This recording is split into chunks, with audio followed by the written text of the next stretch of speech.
Interesting facts about gross domestic product or GDP.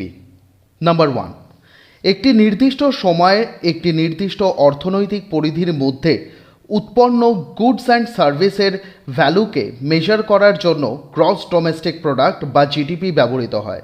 Number 2, সরকারি তথ্যের উপর ভিত্তি করে ন্যাশনাল গভর্নমেন্ট এবং কিছু ইন্টারন্যাশনাল অর্গানাইজেশন, যার মধ্যে আসে international monetary fund, world bank, Asian development bank ইত্যাদি, এই জিডিপি মেজার করে।